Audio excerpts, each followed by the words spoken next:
Hi, welcome to my channel. இன்றைக்கி வந்து நம்ம ஒரு டேஸ்டியான எம்மியான ஒரு ஸ்நாக்ஸ் ப்ரிப்ரேஷன் ரெசிபி தான் இப்போ நம்ம பார்க்க போகிறோம். இது வந்து குழந்தைங்க வந்து ரொம்பவே விரும்பி சாப்பிடுவாங்க. குழந்தைங்கலேருந்து அடல்ட் வரைக்குமே இந்த ஸ்நாக்ஸ் பார்த்திங்கன்னா ரொம்ப விரும்பி சாப்பிடுவாங்க. ஒரு டைம் நீங்கள் ட்ரை பண்ணி பாருங்கள், ரொம்ப டேஸ்டியாக இருக்கும். இது கட்லெட் டைப் தான். ஆனால் கட்லெட்டுக்கு நம்ம பொட்டேட்டோ யூஸ் பண்ணோம். ஆனால் இதில் நம்ம பொட்டேட்டோவுக்கு பதில் நம்ம ஸ்வீட் பொட்டேட்டோ யூஸ் பண்ணி இப்போ நம்ம கட்லெட் செய்ய போகிறோம். ஸ்வீட் பொட்டேட்டோ கட்லெட் செய்ய போகிறோம். ஸோ இது ரொம்பவே வந்து க்ரன்ச்சியாக டேஸ்டியாக எம்மியாக இருக்கும். ஸோ என்னோடய டாக்டர் வந்து ரொம்பவே விரும்பி சாப்பிட்டேன். ஸ்வீட் பொட்டேட்டோ வெறும்னா கொடுத்தனா அவள் சாப்பிடவே மாட்டேன், அவளுக்கு பிடிக்காது. ஸோ நான் இதை வந்து ஸ்வீட் பொட்டேட்டோ கிட்ஸுக்கு கொடுக்கணுன்றதுக்காகவே வேண்டி நான் வந்து அவளுக்கு லன்ச் மெனுவுக்கு வந்து சைட் டிஷ்ஷாக ஃப்ரை பண்ணி கொடுப்பேன்.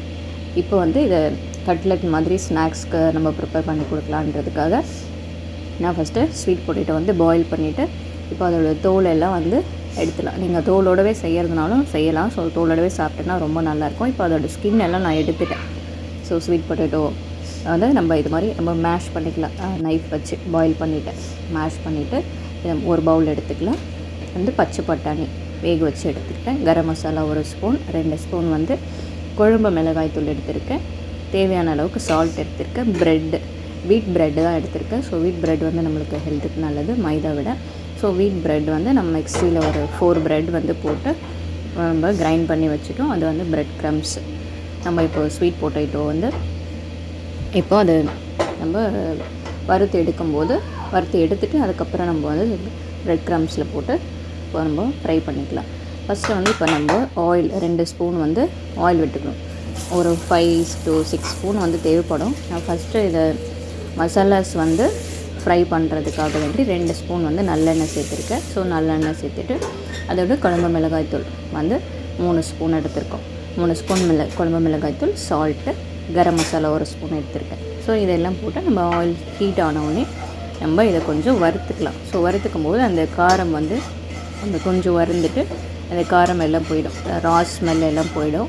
ஸோ அதனால் கொஞ்சம் ஃபஸ்ட்டு நம்ம வறுத்துக்கலாம். ஸோ ஆல்ரெடி நம்ம வந்து ஸ்வீட் பொட்டேட்டோ பாயில் பண்ணியாச்சு, பச்சை பட்டாணி பாயில் பண்ணியாச்சு. அதனால் அதோடு சேர்த்துட்டு பண்ணும்போது அது ரா ஸ்மெல் போக லேட் ஆகும். ஸோ ஃபஸ்ட்டு எண்ணெயில் போட்டு நம்ம மசாலாஸ் நம்ம வறுத்துட்டு அதுக்கப்புறம் வந்து பச்சை பட்டாணி வேக வச்ச பச்சை பட்டாணியும் கொஞ்சம் சேர்த்து லைட்டாக மிக்ஸ் பண்ணிக்கலாம். அந்த மசாலாவோட மிக்ஸ் பண்ணிக்கலாம். அதுக்கப்புறம் நம்ம மேஷ் பண்ணி வச்சுருக்கோம் இல்லையா ஸ்வீட் பொட்டேட்டோவும் அதோடு சேர்த்து மிக்ஸ் பண்ணிக்கலாம். வள்ளிக்கிழங்கு, இனிப்பு வள்ளிக்கிழங்கு இது தமிழில், அதையும் சேர்த்து நம்ம மிக்ஸ் பண்ணிக்கலாம். இப்போ நல்லா மிக்ஸ் பண்ணி இந்த மிளகாய் பொடி சால்ட்டை நல்லா இந்த பச்சை பட்டாணியோட நல்லா மிக்ஸ் ஆகிட்டு வரட்டும். எப்போவுமே வந்து பார்த்திங்கன்னா கட்லெட் வந்து நம்ம பொட்டேட்டோ வச்சு தான் செய்வோம், உருளைக்கிழங்கு வச்சு தான் செய்வோம்.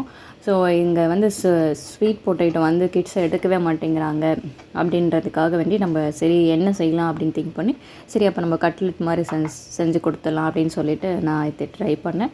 ஸோ என்னோடய கிட் வந்து ரொம்பவே லைக் பண்ணி சாப்பிட்டா, ரொம்ப டேஸ்டியாக இருந்தது. ஸோ ரொம்ப அல்டிமேட்டாக இருந்தது சாப்பிட்றதுக்கு. நம்ம நார்மல் கட்லெட்டை விட இது ரொம்ப டேஸ்ட்டாக இருக்குது. ஸோ நீங்களும் ட்ரை பண்ணி பாருங்கள், உங்களுக்கு ரொம்ப பிடிக்கும். ஸோ ஸ்வீட் ப்ளஸ் சால்ட்டு சேர்ந்து அது அந்த ப்ரெட் க்ரம்ஸ் எல்லாம் சேர்ந்து ரொம்ப க்ரன்ச்சியாக இருந்தது சாப்பிட்றதுக்கு. ஸோ இப்போ வந்து நம்ம ரொம்ப கொஞ்சம் கட்டியாக இல்லாமல் நல்லா சேர்த்து மிக்ஸ் பண்ணிக்கலாம். ஸ்வீட் பொட்டேட்டோவில் பார்த்திங்கன்னா நிறைய வந்து ஃபைபர் கண்டென்ட் இருக்குது. ஸோ அது வந்து நம்மளுக்கு ஹெல்த்துக்கு நல்லது. எல்லா வெஜிடபிள்ஸுமே நம்ம வந்து பேலன்ஸ்டாக எடுக்கணும். ஸோ எதுவுமே எடுக்காமல் இருக்கக்கூடாது. அதனால் பொட்டேட்டோஸும் குழந்தைங்களுக்கு கொடுக்கணும், நம்மளும் எடுத்துக்கணும். மண்ணுக்கு அடியில் விளையிறது. அதனால் வேண்டி நம்ம எந்தெந்த ஃபார்மில் நம்மளால் எடுத்துக்க முடியுமோ அந்தந்த ஃபார்மில் நம்ம வந்து எல்லாமே சேர்த்துக்கணும் நம்மளோட ஃபுட்டில். ஸோ இதில் வந்து நம்மளுக்கு ஃபைபர் அதிகமாக இருக்குது. அதனால் நம்ம வந்து குடல் பவுல் மூமெண்ட்டுக்கு எல்லாத்துக்குமே ஹெல்ப் பண்ணும். ஸோ கட்டு வந்து ஹெல்த்தியாக இருக்கிறதுக்கு இந்த ஸ்வீட் பொட்டேட்டோ ஹெல்ப் பண்ணுது. இப்போ நம்ம வந்து மசாலாஸோட அந்த மசாலா வந்து ஸ்வீட் பொட்டேட்டோவில் நல்லா மிக்ஸ் ஆகிட்டு வந்தோடனே இதை ஒரு நம்ம பிளேட்டுக்கு ட்ரான்ஸ்ஃபர் பண்ணிக்கலாம். ட்ரான்ஸ்ஃபர் பண்ணிவிட்டு கொஞ்சம் லைட்டாக ஆறினதுக்கப்புறம் நம்ம வந்து கையிலேயே உருண்டை பிடிச்சி தட்டி எடுத்துக்கணும். ஸோ கட்லெட் மாதிரி வடை செய்கிறோம் இல்லையா அந்த மாதிரி எடுத்துக்கலாம் கட்லெட் ஷேப்புக்கு. நான் கொஞ்சம் ஃபஸ்ட்டு பெருசாக தட்டி வச்சுட்டேன். அப்புறம் சின்ன சைஸ்க்கு ஸோ கொஞ்சமாக தட்டியிருக்கேன்.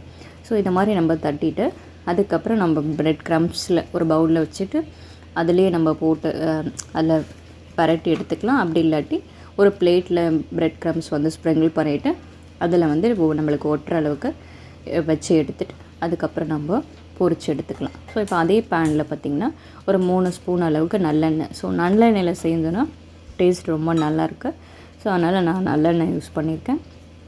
ஸோ நல்லெண்ணெயில் நம்ம இப்போ பிரெட் க்ரம்ஸில் போட்டு மிக்ஸ் பண்ணி எடுத்து 1 பை 1 நம்ம போட்டுக்கலாம் ஃப்ரை பண்ணுறதுக்கு. ஸ்வீட் பொட்டேட்டோ பார்த்திங்கன்னா நம்மளுக்கு வந்து கட் ஹெல்த்துக்கு வந்து ரொம்பவே ஹெல்ப் பண்ணுது. இதில் நிறைய ஃபைபர் கண்டென்ட் இருக்குது, நிறைய நியூட்ரியன்ட் இருக்குது, ப்ரோட்டீன், விட்டமின்ஸ் இருக்குது. இது எல்லாமே நம்ம வந்து ரெகுலராக நம்ம எடுத்துக்கணும். அட்லீஸ்ட் ஒரு எப்போ எல்லாம் கிடைக்குதோ அப்போல்லாம் வந்து நம்ம ஃபுட்டில் வந்து சேர்த்துக்கலாம். ஸோ இது பவல் மூமெண்ட்டுக்கு ஹெல்ப் பண்ணுது, ஃபைபர் நிறைய இருக்கிறதுனால. அடுத்தது பார்த்திங்கன்னா நம்மளுக்கு வந்து மேபி கேன்சர் வராமல் ப்ரிவெண்ட் பண்ணுறதுக்கு ப்ராப்பர்ட்டிஸ் வந்து இதில் இருக்குது அப்படின்றது வந்து ஸ்டடீஸ் வந்து சொல்லுது. அதாவது குடல் cancer, bladder cancer, breast cancer இதெல்லாம் வந்து வராமல் வந்துட்டாலும் அதோட செல்ஸ் வந்து ஃபாஸ்ட்டாக க்ரோத் ஆகாமல் ஸ்லோ க்ரோத் பண்ணுறதுக்கு இது ஹெல்ப் பண்ணுது அப்படின்றது வந்து நமக்கு சொல்கிறது. அது மட்டும் இல்லாத இம்யூன் பவருக்கும் இது ஹெல்ப் பண்ணுது அப்படின்றது நம்மளோட ஸ்டடீஸ் வந்து சொல்லுது. ஸோ நம்ம வந்து தவறாமல் இது எல்லாமே நம்ம வந்து ஃபுட்டில் வந்து எடுத்துப்போம். இப்போ வந்து நம்ம வந்து வச்சுருந்த ஃபுல் செட்டுமே வந்து நம்ம தட்டி எடுத்து பிரெட் க்ரம்ஸ் போட்டு எடுத்து தவாவில் வச்சு ஃப்ரை பண்ணி எடுத்துக்கணும். கொஞ்சம் நேரம் அது நல்லா ரோஸ்ட் ஆகும் இல்லையா, ப்ரௌன் கலரில் வந்ததுக்கப்புறம் நம்ம எடுத்துக்கலாம் எல்லாத்தையும். இப்போ வந்து நம்மளோட டேஸ்டியான க்ரன்ச்சியான ஸ்வீட் பொட்டேட்டோ கட்லெட் ஸ்நாக்ஸ் வந்து ரொம்ப சூப்பராக ரெடி ஆகிடுச்சு. பார்க்கவே வந்து பார்த்திங்கன்னா அப்படி கலர்ஃபுல்லாக வந்து இருக்குது. ஸோ நீங்கள் வந்து பொட்டேட்டோ கெச்சப் வச்சு சாப்பிட்டிங்கன்னா ரொம்ப டேஸ்ட்டாக இருக்கும். ஸோ நீங்களும் ட்ரை பண்ணி பாருங்கள், உங்களுக்கு ரொம்ப பிடிச்சிருக்கும் இந்த டிஷ்ஷு. என்னோடய சேனல் இது வரைக்கும் சப்ஸ்கிரைப் பண்ணாதவங்க சப்ஸ்கிரைப் பண்ணிக்கோங்க. மறக்காமல் பெல் ஐக்கானை கிளிக் பண்ணிக்கோங்க. அப்போ தான் நான் போடுற அடுத்தடுத்த வீடியோ அப்டேட் வந்து உங்களுக்கு நோட்டிஃபிகேஷனாக வரும். தேங்க்ஸ் ஃபார் வாட்சிங்.